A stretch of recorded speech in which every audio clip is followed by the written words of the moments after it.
On est dans une société de consommation, dans une société où on se remplit et le trouble du comportement alimentaire va se déclencher en général vers l'adolescence mais prend essence dans l'enfance et dans le rapport à la mère.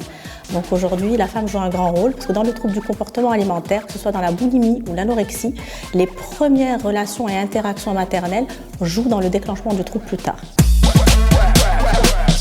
On peut détecter déjà à partir de 9-10 ans le trouble. On va avoir des enfants qui vont, par exemple, pour un aliment, ils vont aller plus vers l'aliment gras ou l'aliment sucré. Ils ne vont pas avoir des horaires de repas.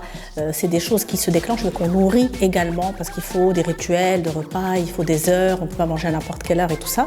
Et puis on va avoir des enfants qui ont un rapport à l'alimentation qui est particulier. Ils vont avoir des hauts le cœur à un moment de repas, mais ils vont aller, par exemple, en cachette, se gaver de sucreries ou de boissons sucrées ou d'un aliment particulier. C'est-à-dire qu'ils peuvent manger 3 burgers, mais si vous les mettez devant un plat particulier, ils peuvent ne pas manger du tout. Ce rapport à la nourriture permet de détecter très jeune des personnes qui sont à risque de comportement alimentaire.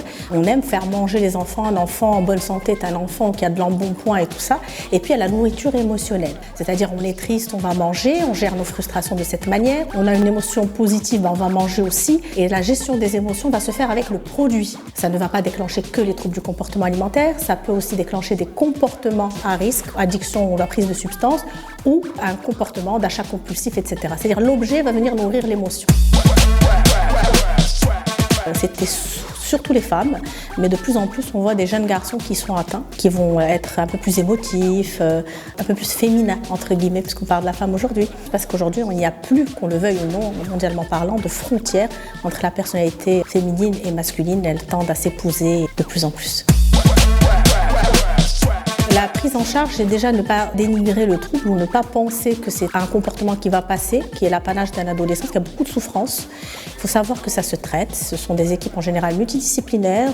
La famille a aussi un rôle. Dans des centres spécialisés, ça peut être 1 à 2 ans de traitement en moyenne, de prise en charge. Quand je parle de traitement, je parle de psychothérapie systémique, de rééducation alimentaire, de prise en charge psychothérapeutique surtout.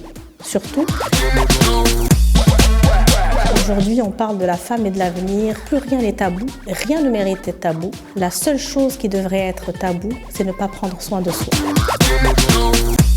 Il y a un changement. La femme prend du terrain, la femme gagne en notoriété, elle gagne en place intellectuelle, elle gagne sur différents volets. Mais on regarde encore, qu'on le veuille ou non, d'un point de vue pragmatique, on gagnerait à avoir plus de femmes en politique.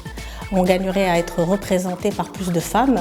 On gagnerait à donner encore plus de place pour nous représenter à l'échelle nationale et internationale aux femmes. Déculpabiliser, lâcher prise. Nous ne pouvons pas être des superwomen, nous ne pouvons pas être des femmes parfaites. Au contraire, la beauté, toute l'humanité réside dans l'imperfection.